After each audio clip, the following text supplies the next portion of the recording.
much fun. Let's go. We're gonna bring our wine.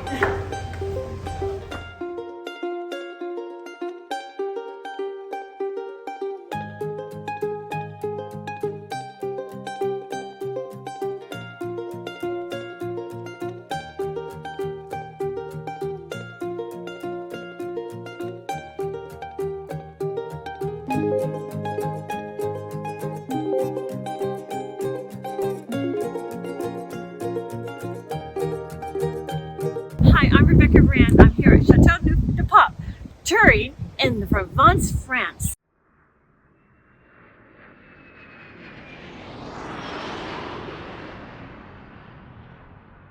This is right outside of Avignon, about an hour, and I came here for France for a wonderful wine tour. So come join me on this. It's time to go wine tasting.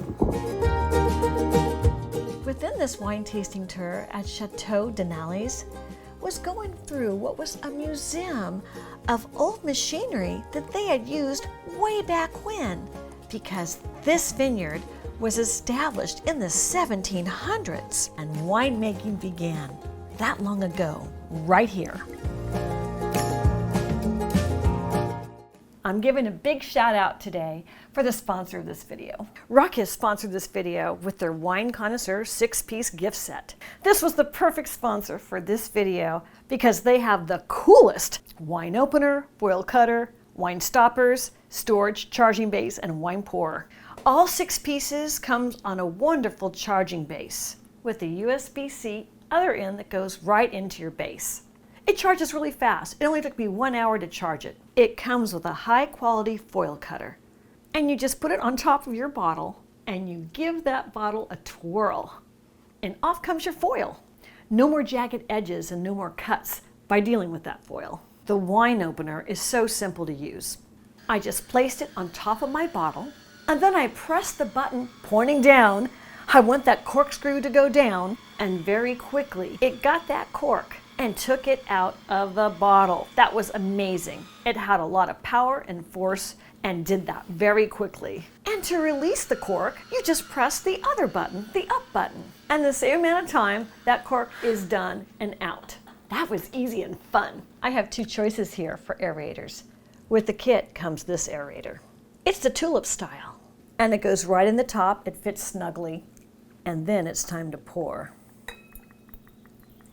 Look at that wine. I can't wait to try it. And Rocyis also makes an electric set of an aerator and dispenser. This is battery powered. The batteries are inside. You take the bottom off, and then the metal tube goes right into the center. Give it a twist, and into the bottle it goes. And check this out. It's going to aerate it as it dispenses it. Is that amazing or what? I love that. That's the coolest gadget I've seen in the wine world in so long. And the moment I've been waiting for is this sip of my Chateauneuf du Pape region. Fantastic. I believe in aerators. Click the link below to get the Rocyis Wine Connoisseur 6-piece gift set, and also check out the electric set of the wine aerator and dispenser. Let's continue on our wine tasting tour. Cheers. Back to France. This is the restored building of the wine tasting at Chateau Denali's. But it wasn't always winemaking at Chateau Denali's. They also had a distillery. Here is an old distillery machine, hundreds of years old.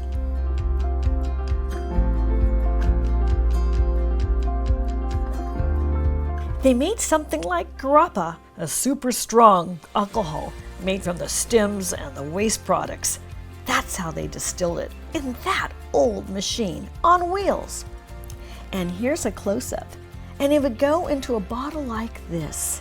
Looking around the room had so many really interesting antiques of the booze and winemaking in the day.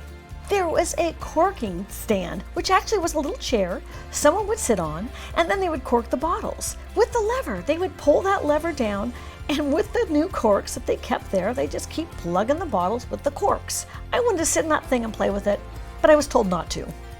And then there was an old barrel that you could stand and step on those steps and stand up and take a look inside. I love that. It even smelled like wine. And here is the modern barrel room. This is where they store the barrels today, kept at a cool 17 degrees Celsius. It even had the date, Saturday, the 7th of May. And very chilly standing in that wine storage room. In all of those barrels, those are first-year French oak, is the most beautiful of the Chateauneuf du Pape varietal of wines, or Chateau Denali's. Our whole group got to walk down this cave, and in that cave, underneath the ground, were lots and lots of barrels. It was fascinating to see how those huge barrels were put up against the wall. To think that they had excavated under the ground in this wine-growing region hundreds of years ago to store their wine, they were onto something. They knew it needed to stay cool to preserve it. Almost all chateaus in France have this feature of these really cool caves. That really feels like you're stepping back in time. And looking at the systems of how they did it and all the piping, it was amazing. I visited the Chateau Denali's vineyard. It's right in the middle and in the heart of the Chateauneuf du Pape vineyard region in France. That was the old map. Now here's the new map in the south of France.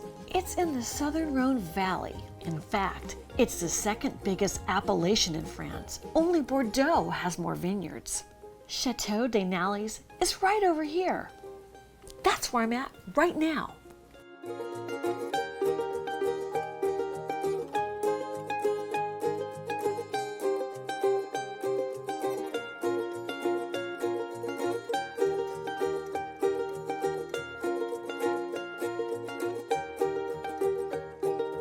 The river rocks are the signature of this area of France, of Chateauneuf du Pape. Another signature of this region is all the water that's very close to the surface. And that's what makes growing these grapes pretty easy, because the roots can get to the water, even if they're not irrigated. This is actually the top of a water well. The water's really close to the surface. They had to protect it, so they put this structure on there, made of the stones of the area. Now, these are rocks they put for the tourists to come and touch. If it was not a breezy day, this rock might be too hot to touch.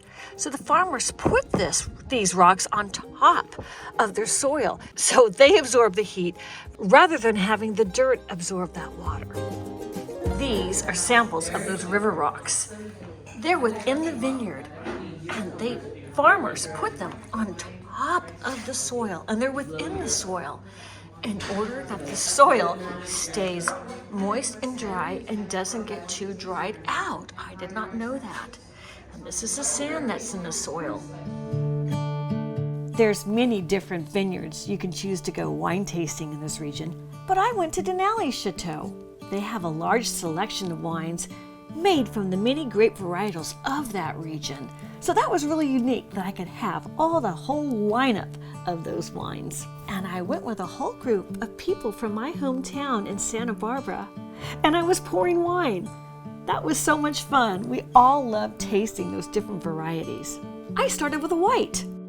I went with the wine tasting club owned by Fred Brander. That's him right there. And continue with the best. Cheers to Fred Brander. Cheers. Yay. I had gone on a cruise up the Rhone River in a large boat, and this group of people came from that boat with me to go taste wine that day. It was a wine tasting cruise, and the gangway's down. It's time for great wine and great food with Deborah Brown, winemaker's wife. Thanks, guys. How much fun. Let's go. We're gonna bring our wine. Besides going on excursions to go wine tasting, we also did this every night on the cruise I was on. And that night was Fred Brander's big night to discuss with everybody on this wine tasting cruise about his wines back in the Santa Ynez Valley. His vineyard is in Los Olivos, so he was speaking about how the similarities and comparisons of what he grows and makes in California compared to the wines we are going to be tasting in the Rhone Valley. And what was so fun is while he spoke, we got to taste the wine. I'm Rebecca Brand. Subscribe to my channel, ring the bell to get notified of my next video, and let's keep making great recipes in life, like our recipe for beautiful nature and beautiful wine growing region and great recipe for a wonderful wine tasting.